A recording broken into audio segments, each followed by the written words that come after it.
Crobat, Pog. Okay, we'll watch it. Fuck it, dude. Here we go. Ready? 3, 2. Get your Pogs ready. Here we go. 3, 2, 1.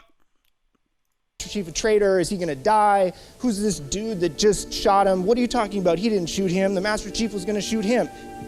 Like, what? What are you guys doing to Halo? Where are you at? That's the point. That's the point. You actually want to get to the point where the player goes, well, wait a minute, I've been this character for 3 games. They can't possibly kill me. Cortana's our concern now, sir.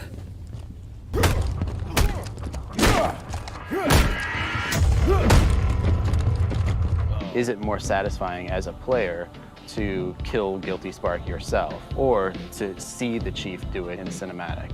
But as soon as you make that decision, you're taking that action away from the player. Now Master Chief begins a deeply personal journey, questioning authority and searching for the truth. There's no sense of heroic action if there's no real consequences. Do it.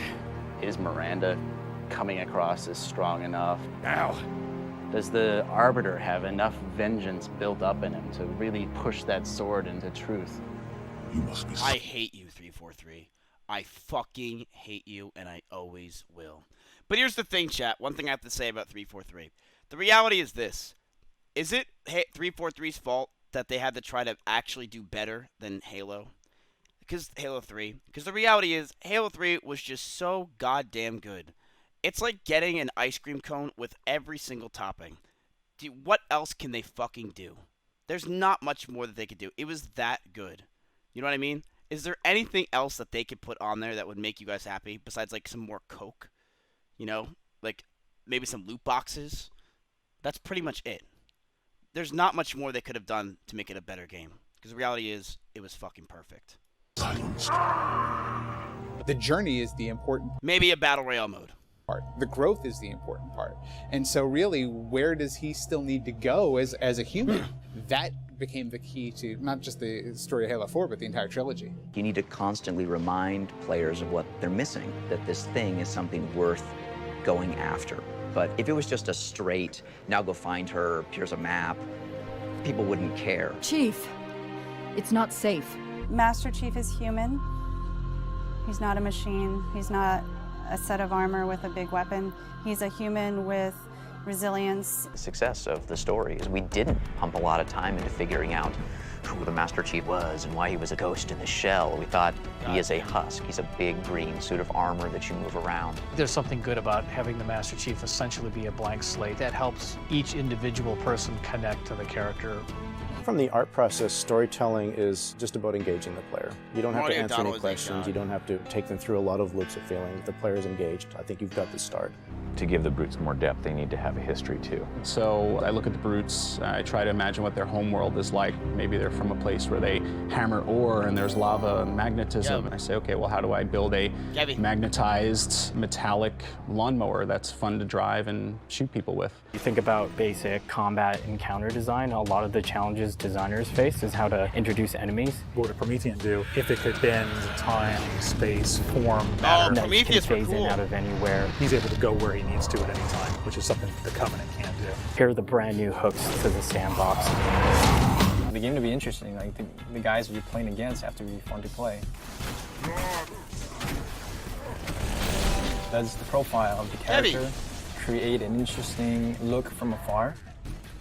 Is it fun to shoot at him? Are there any eggs when in he runs chat? around? Not really Can you anymore, see his dude. limbs moving up and down because there's things jutting up from the sides. The moment where all the Promethean effects really started to click the most was when we started showing the dissolve whenever you kill a knight. That was really when we started to feel, yes, this is something cool, this is something unique, and something that we haven't really seen before. You can have all the great graphics and all the Pluto, different characters and lots of different easy weapons peasy, with amazing baby, effects, thank you. but if you don't nail that 30 seconds, you're not going to have a great game. The sandbox is all of the characters, and weapons, and vehicles in the game, and how they interact with each other through damage and AI and the player control. The art direction specifically for Halo 4 isn't about creating an emotional tone for Halo 4, it's about creating an emotional tone for every single moment and experience that the player needs to understand. This is... Chat, do you understand what's going on in this video?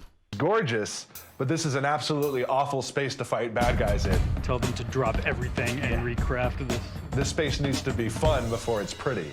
I don't. Every mission has its own feeling, and you don't just get that sense of, oh, I know it's comparing Bungie to 343. From room to room and just killing more guys. We tried coming up with this perfect mix of stuff that was still relatable. You would still identify a weapon as a rifle or a shotgun or a submachine gun, even though they're almost magical.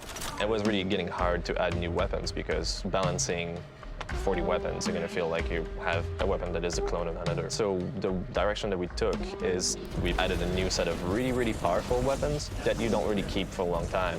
The Forerunner Scattershot was probably the first one where we really nailed the design on it. Everybody loves the hinge action shotgun. The basic design for a weapon needs to be fun to shoot and fun to be shot at.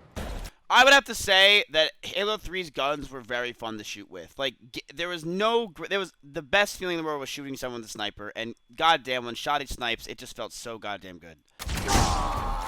Weapon skins. People love that shotgun Magnum felt so skins. nice. People love AR skins because getting a nice BR headshot was good. Because of the arena starts. Yeah. We see a very clear need there.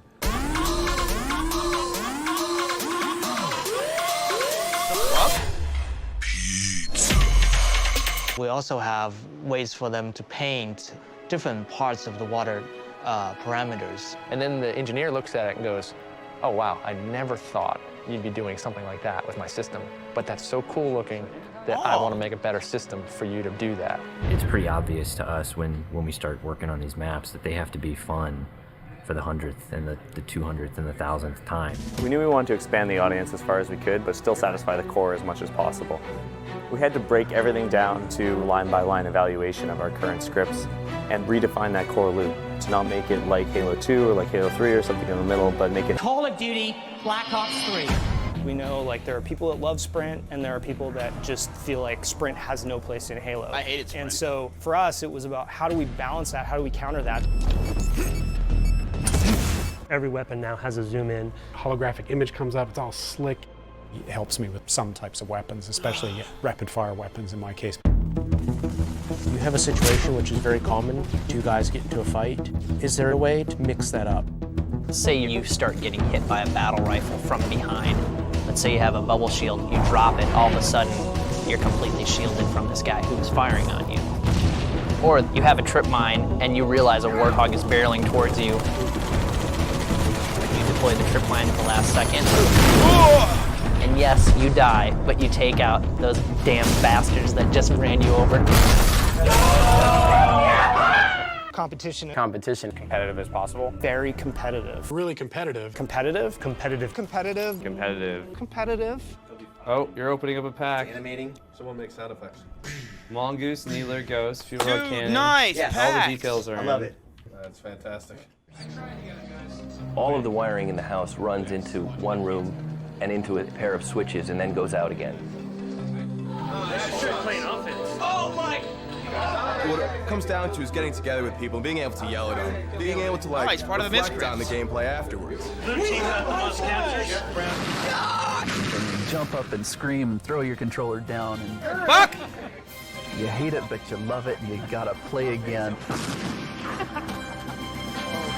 Proximity voice. You can get close to somebody in a game and talk to them and only that person can hear you. Proximity voice is so, like, it's so needed. Really amazing to get online for the first time when there were a bunch of people online and just press the button that said, I want to play, go find me some other people that want to play and choose a game type. It's pretty cool and just stick me in it as fast as you can.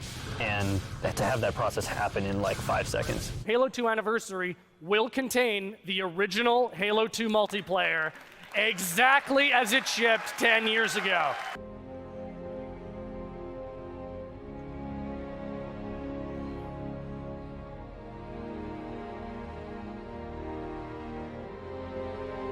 Take the things that we love about the Halo scores that have come before and try to put that into it, but then also add in the things that really excite us, so we create something that's really honest.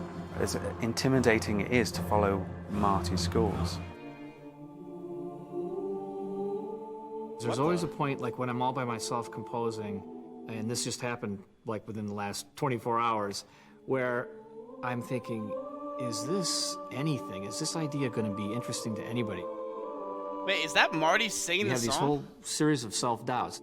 And then there comes a point where I get over the hump. Like I add some instrument or I play some melody and it's like, oh, okay. That's what this was meant to be. Damn. Marty's pretty amazing. Marty makes pretty much everything we do twice as good, and that makes me really angry because he's just about the only individual who has that level of contribution to the team. But I would never say that to him. What a god.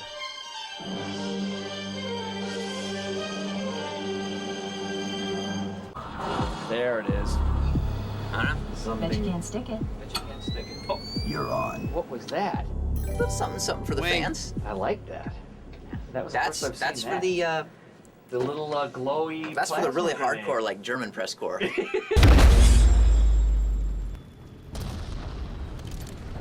Let's move. Take him out!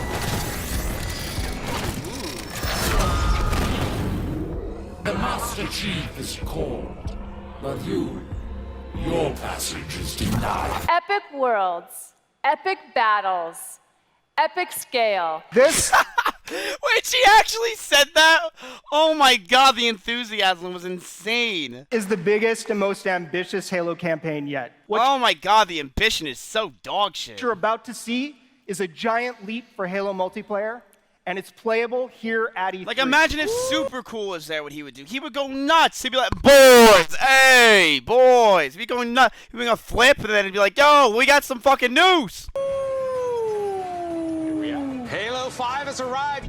After E3, instead of being able to jump into all of our levels and go right into it, we're still trying to figure out where we're going and what the quality bar is going to be.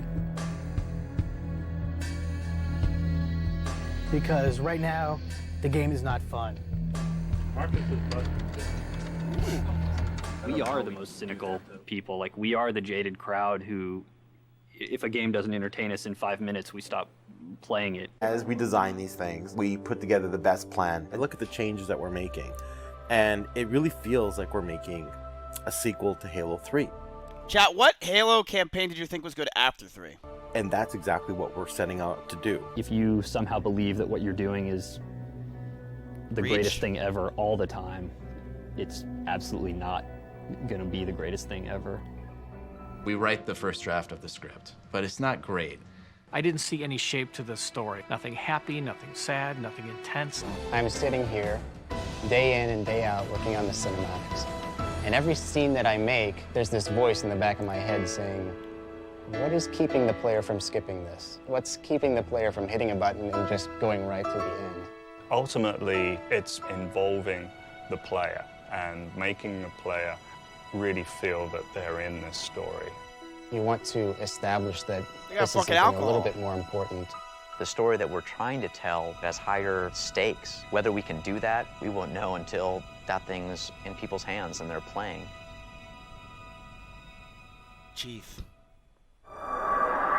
This is Spartan 117. Can anyone hear me? Over. Well, we had such a great ending to Halo 2 where Master Chief said, I want to finish the fight. Master Chief, you mind telling me what you're doing on that ship? Sir, finishing this fight. We want this to be the Return of the King. We want this to Chat, how big is Master Chief's dick? be the final chapter in an epic trilogy. It's probably like 2 feet. This is the end of our trilogy. This is going to be the end of the story.